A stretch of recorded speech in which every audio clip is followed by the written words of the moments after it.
if your job is to try to be the best basketball player you can be, right? To do that, you have to practice, you have to train, right? You want to train as much as you can, as often as you can. So if you get up at 10 in the morning, train at 11, right? 12, say 12, train at 12, train for 2 hours, 12 to 2. You have to let your body recover. So you eat, recover, whatever. You get back out, you train, start training again at 6. Train from 6 to 8, right? And now you go home, you shower, you eat dinner, you go to bed, you wake up, you do it again, right? Those are 2 sessions. Right? Now imagine you wake up at 3, you train at 4. You go 4 to 6, come home, breakfast, relax, blah, blah, blah. Now you're back at it again, 9 to 11, right? You relax, and now all of a sudden you're back at it again, 2 to 4, and now you're back at it again, 7 to 9.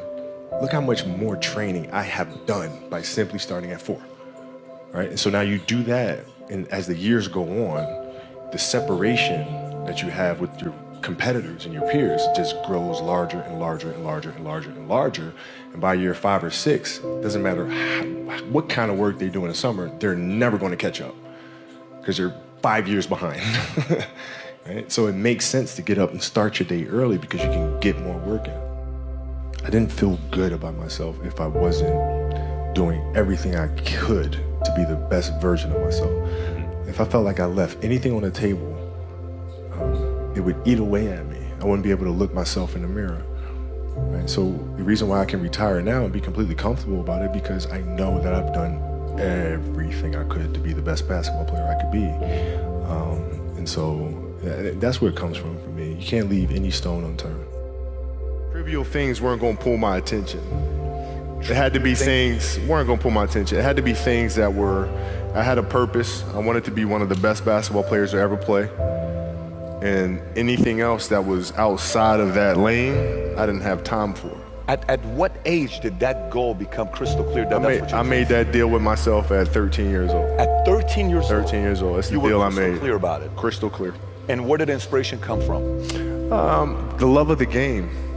The love of the game, the challenge. Like I would watch Magic play, I'd watch Michael play, and I would see them do these unbelievable things, and I'd say, can I get to that level? I don't know, but let's find out. If I could work that hard every day, with being blessed with the physical tools that I have, what would my career be?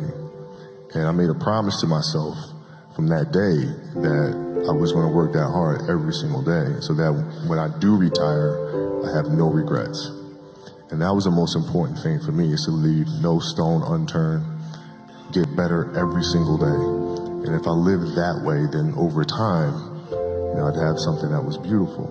But that was my philosophy. It seems like a pretty simple one, but if you live your life to just get better every single day, you do that for 20 years, what do you have? Follow your passion first. First. When I retired from the game, I sat there asking kind of all the wrong questions. What's the biggest industry I can get into? And it's all the wrong stuff. And you got to sit there and ask yourself, okay, what am I truly passionate about? What do I enjoy doing? And when you feel that way, honestly, you feel like you have never worked a day in your life. It's the most fun thing in the world. You get up in the morning excited about what you're doing. And you got to be really honest with yourself about it. If you wake up in the morning and you're dreading going to work, dude, do something else. Do something else. And those are hard decisions to make. But when you make those decisions, it's a very liberating experience. And you'll find out that the rewards will come. Basketball for me was the most important thing. So everything I saw, whether it was TV shows, whether it was books I read, people I talked to, everything was done to try to learn how to become a better basketball player. Everything. And so when you have that point of view, then literally the world becomes your library to help you to become better at your craft. The competitiveness that I bring to work every day is really helping people, in a sense, be competitive with themselves.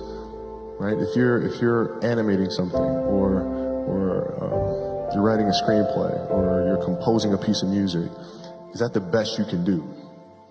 Right? Don't ask me. Don't say, okay, do you approve? Don't ask me. I'm not the musician. I'm not the composer. You know. Right? So the competitiveness is more from an individual perspective. Is this the best you can do? And if the answer is yes, then off we go. We talk about this often, and we always talk about the fact that you can learn a lot more from the failures than you can from the successes. And you have to figure out where those landmines are and then how to best avoid those, or help entrepreneurs, and ourselves included, figure out the clues of where those landmines are. You know, not that you're going to avoid all of them, Right. but it's also when you do step on one, figuring out, okay, how do you recuperate? How do you balance back and pick yourself up?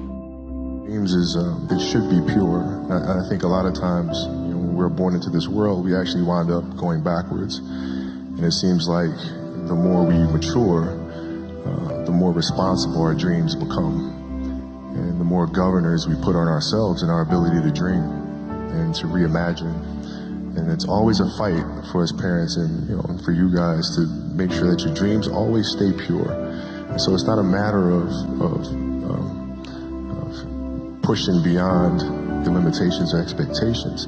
It's really a matter of protecting your dreams, protecting your imagination. That's really the key. And when you do that, then the world just seems limitless. Passion came from the love for the game. I loved everything about it, like the smell of the ball. You love the smell of the ball? Yes, the ball. The smell of like brand new sneakers, like the sound the ball makes when it hits the ground. Yeah, the ball going through the net, like all those things I love. And so the passion comes from that, because once you have that love, you just want to be a part of this thing all the time. I think the best way to prove your value is to work, is to learn, is to absorb, to be a sponge. You always want to outwork your potential.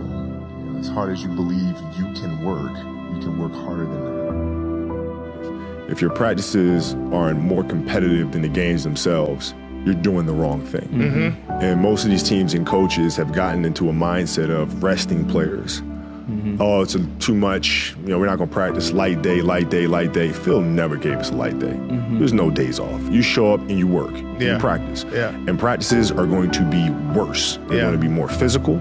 There's going to be more trash talking, and I'm going to let you know, right? Yeah. If you didn't show up today, I'm going to let you know. Yeah. And it's going to be embarrassing, and you're going to hate it. But when Game 7 rolls around, the NBA Finals, you will be prepared. Rolled my ankle really, really bad. I came back, finished the series, but I couldn't touch a basketball till mid-September, which was driving me crazy because I couldn't train. Mm-hmm. But I looked at, this was like the 10th time I rolled my ankle in one season. So I'm looking at that and I'm saying, okay, I got to address that. And so being that I couldn't get on the basketball court, what I did was I took tap dancing lessons. Okay. No kidding. I took tap, and tap was like the best training for me in the world because it strengthened my feet, it changed my rhythm and my approach to the game. I was able to change speeds when I came back the following season. I think dancers put way more strain on their body than athletes do. And I think there's a lot that can be learned from that. My daughter took ballet for several years, and I would sit there in the class, right? And I didn't know what I was getting into because I don't know anything about ballet, right? But I'm sitting there in the class, and I'm watching her get the first position, the second position. I'm learning the structure and the rules that go along with that. And as athletes, there's a lot to be learned from that. Because if you simply go out there and perform and play, yeah, you'll be great every now and then. But if you play with structure, if you understand the rules that come along with that, the discipline that comes along with that, then you reach another level. But you guys have my respect. If other people don't see that, they're idiots. At 13 years old, I had a kill list. And so, they used to do these rankings. It was Street and Smith basketball rankings. And I was nowhere to be found because I was like 6'4", scrawny, like 160 pounds soaking wet. So I was like 57 on the list. And so I will look at 56, 55, all the way up to number 1, who these players are, what club teams they played for. So when we go on an AAU travel circuit, I got to hunt them down, right? And so that became my mission in high school, is to check off every other person, all those 56 other names, hunt them down and knock them down. The game is just a part of me. So it never leaves. Even now that I'm retired, everything that I've learned from the game of basketball, I've carried it over into life. Mm-hmm. Like basketball's helped me be a better person, a better friend, a better father. Well, because there's life lessons that are within the game, like communication, like unselfishness, like attention to detail, and empathy and compassion. Like all those things are in the game.